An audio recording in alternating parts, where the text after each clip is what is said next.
అందరికీ నమస్తే అండి. నేను ఎగ్జిట్ పోల్ చూసిన తర్వాత వైసీపీ కార్యకర్తలు కూడా అర్థమైపోయింది. ముఖ్యంగా పంచి ప్రభాకర్ గారు, వీడి గురించి మనం ప్రత్యేకించి మాట్లాడుకోవాల్సిన అవసరం కూడా లేదు. ఎందుకంటే వీడు నిన్న మొన్నటి దాకా అధికార మదంతో చంద్రబాబు నాయుడు గారిని కావచ్చు, లోకేష్ గారిని కావచ్చు, లేదంటే పవన్ కళ్యాణ్ గారిని కావచ్చు, అనరాని మాటలు, నోటికి ఎంత పెద్ద మాట వస్తే అంత పెద్ద మాట, బూతులు అన్నీ బూతులే రకరకాలుగా మాట్లాడాడు. నిన్న ఎగ్జిట్ పోల్ చూసిన తర్వాత ఈ బోకి అదొక్కడో క్లారిటీ వస్తుంది. ఫస్ట్ వీడికి ఒక క్లారిటీ వస్తుంది, ఖచ్చితంగా ఓడిపోబోతున్నాం అని కదా, ఓడిపోయాం ఖచ్చితంగా, అయిపోయింది. దీని అంతటికే కారణం ఎవరో అనేది వీడికి ఒక డౌట్ వచ్చి జగన్మోహన్ రెడ్డినే తిట్టడం మొదలుపెట్టాడు. జగన్మోహన్ రెడ్డిని కూడా ఏం వదల గట్టిగానే వేసుకున్నారు.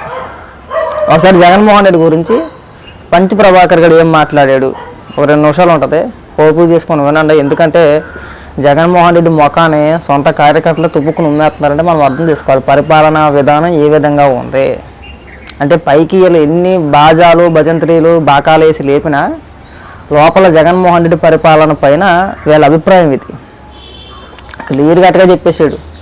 ఏంది నువ్వు నొక్కేది మా ఊట్లో బట్టలు నొక్కుతుంది దానివల్ల ఎవరికి ఉపయోగం? ఒకసారి వినండి, వింటే మీకు క్లారిటీ వచ్చింది.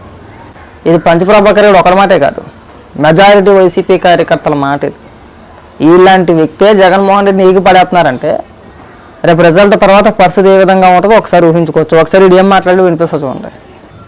నిజంగానే జగన్మోహన్ రెడ్డి పిచ్చి తొక్కులక్క. మేము చాలా సందర్భంలో చెప్పాం, వీడియో బటన్ నొక్కే కార్యక్రమం పెట్టుకొని దానికి 100 మందిని తీసుకెళ్ళిపోయి ఆ 100 మంది ముందు నేను బటన్ నొక్కేస్తాను బాధలు ఊదుకుంటా గొప్పగా చెప్పేసుకుంటూ అదే సభలో మహిళలను ముందెట్టుకొని పవన్ కళ్యాణ్ గారి వ్యక్తిగత జీవితం గురించి మాట్లాడినప్పుడే పిచ్చి ఒకట్రా అలాగే మాట్లాడుతూ ఉంటాడు. మేము అనేక సందర్భాల్లో చెప్పాం. అదే మాట పవన్ కళ్యాణ్ గారు మాట్లాడినా, లోకేష్ గారు మాట్లాడినా, చంద్రబాబు నాయుడు గారు మాట్లాడినా సరే అధికారంలో ఉన్నారు కాబట్టి జగన్మోహన్ రెడ్డికి ఒక అంతకు మీరు కూడా భయపడి ఉంటారు. అప్పుడు నాకు తెలిసి జగన్మోహన్ రెడ్డి మీద అభిమానంతో అయితే వీళ్ళు ఎన్నాళ్ళు పనిచేయాల. మొదట్లో అభిమానం ఉండేది, తర్వాత పరిపాలనా విధానాలు నచ్చకపోయినా సరే సచ్చినట్టు పనిచేశారు, కానీ అంతకుమించి వేరే ఏం లేదు. ఇప్పుడు ఎలక్షన్ అయిపోయింది, కౌంటింగ్ దగ్గరికి వచ్చింది. మహా అయితే ఇంక రేపు ఒక రోజు అనుకుంటా, వీళ్ళని ఉదయం నుంచి స్టార్ట్ అయిపోతుంది కౌంటింగ్. మన వాళ్ళందరూ ఓపెన్ అయిపోతున్నారు అనమాట. ఒక్కొక్కడు ఏకడం మొదలు పెట్టారన్నమాట. రబ్బాయి నువ్వు చేసిన పరిపాలన ఇది, ఇంత దరిద్రంగా పరిపాలించావు రాష్ట్రాన్ని అంటే ఉంటుంది కదా. నేను అభిమానించే వ్యక్తులుగా వాళ్ళకు కూడా బాధ ఉంటుందిగా, వాళ్ళు చెప్పిన కూడా వాళ్ళు చెప్తూ ఉంటారు. అందులో వీడు చెప్తే కొద్దిగా వెరైటీగా ఉంటుంది. అసలు వీడి గురించి చేయకూడదు అనుకున్నాను, టైం బొక్కడి గురించి చేయడం అని. కానీ ఇలాంటి మాటలు వినిపించాలా? అప్పుడే తెలిసేది. ఇంకా మాట్లాడరా అంటే ఎవడో కాదు, సజ్జల రామకృష్ణారెడ్డి, సజ్జల భార్గవరెడ్డి. జగన్మోహన్ రెడ్డి చుట్టూ ఉండే వ్యక్తులు వాళ్ళిద్దరే ఉంటారు. ముఖ్యంగా సజ్జల రామకృష్ణారెడ్డి ఉంటాడు. సజ్జల రామకృష్ణారెడ్డిని కాదని సజ్జల రామకృష్ణారెడ్డి అనుమతి లేకుండా విజయసాయిరెడ్డి కూడా వెళ్ళి కలవడం, అది ఫ్యాక్ట్. అది 100%. పాపం ఎంతో కొంత విజయసాయిరెడ్డి కార్యకర్తల కోసం ఏదో చేద్దామని ఉన్నా, కానీ సజ్జల రామకృష్ణారెడ్డి కలవనవాడు కదా, సజ్జల రామకృష్ణారెడ్డి చేయనవాడు కదా. ఈ పిల్ల భార్గవరెడ్డి గారు కూడా అంతే. ఇంతకుముందు ఆడో ఉండేవాడు గుర్రంపాటి దేవేందర్ రెడ్డి, ఆడేవాడు ఆడు మరీ అప్పాబాయ్ గడాడు, అది ఇలాగే ఉంటాడు సేమ్. వీళ్ళు ఇద్దరు ఏంటంటే వీళ్ళందరూ పేరు మూతికల్లే.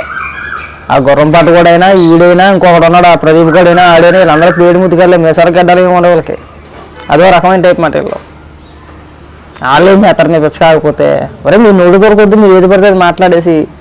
ఇది బాధ ఏంటంటే కార్యకర్తలు పట్టించుకోలేదు అనే పదవి ఎక్కడ వచ్చిందంటే జడ్జిని తిట్టారు. ఇలా జడ్జిని ఏదో ఒక తీర్పులో, అమరావతికి సంబంధించి అనుకుంటే ఒక తీర్పులో హైకోర్టు జడ్జిని తిట్టారు. వాళ్ళు దానిపైన కేసు అయింది, సిబిఐ కేసు. కొంతమందిని అరెస్ట్ కూడా చేశారు అప్పట్లో. అందులో లక్కీగా వీడిపోయి కూడా ఉంటుంది, లక్కీగా దొరకలేడు, వీడు ఎస్కేప్. చాలామంది జీవితాలు కొలాప్స్ అయిపోయినాయి దెబ్బతోటి. వీళ్ళు కడుపుమంట. అప్పుడు వీడిపైన కూడా ఇంకా ఉంది ఆ కేసు. రేపో వెళ్ళినా ఖచ్చితంగా ప్రభుత్వం మారిందంటే నా కొడుకుని ఎక్కడ ఉన్నా కానీ నాకు వస్తారు, ఆ భయం వీడిది. ఇంకా మాట్లాడు. నీకు నిన్నమోనటి దాకా నీకు భజన చేసి జగన్మోహన్ రెడ్డి వీరుడు సూర్యుడు అని చెప్పాడే, వాళ్ళ అధికారం కోల్పోతున్నాం అనే డౌట్ వాళ్ళకు కూడా వస్తుంది. ఎగ్జిట్ పోల్ చూసిన తర్వాత ఎవరికైనా క్లారిటీ రావాల్సిందే. ఇంకా లాభం లేదు, ఓడిపోయాం కాబట్టి, ఎలాగ రాడు కాబట్టి, అధికారంలో రాడు కాబట్టి. ఇప్పుడు ఎన్ని మాట్లాడినా కానీ కొన్ని వాస్తవాలు మాట్లాడుకుందాం, చెప్పే ప్రయత్నం మాట. వాళ్ళకి ఒక అవకాశం మాట. నన్ను అడిగితే కనుక ఓడిపోతున్నా సంతోషం ఆడి మొక్కలు ఎక్కువ కనబడుతుంది నాకైతే.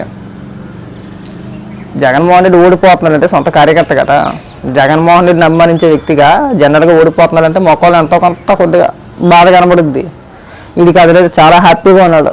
సాల్ట్రా బాబు దరిద్రంగా దెబ్బేస్తున్నావు, నువ్వు ఓడిపోతున్నావు, ఎప్పుడైనా సరే కార్యకర్తలను పట్టించుకో, నీకోసం కష్టపడ్డ వ్యక్తులు ఉన్నారో కనీసం వాళ్ళని పిలిచి పలకరించు. ఇలాగే ఉంటే మళ్ళీ నువ్వు అధికారంలోకి రావు. నువ్వే సత్యహరిశ్చంద్రులు అన్నాడు కదా, ఏదైనా వేసాడుగా తిరుగుబాటు మాట. నేను అందుకే చెప్తా ఉంటా, ఏదైనా అధికారం శాశ్వతం కాదు, అది ఒళ్ళు దగ్గర పెట్టుకొని మాట్లాడాలా. వీడు ఇప్పుడు ఏదో మాట్లాడాలి మాత్రం నేను పెద్ద ఇదేం కాదు, వీడికి ఉండే ట్రీట్మెంట్ వీడికి సపరేట్గా ఉంటూనే ఉంటుంది, అది కామన్, అది జరిగింది.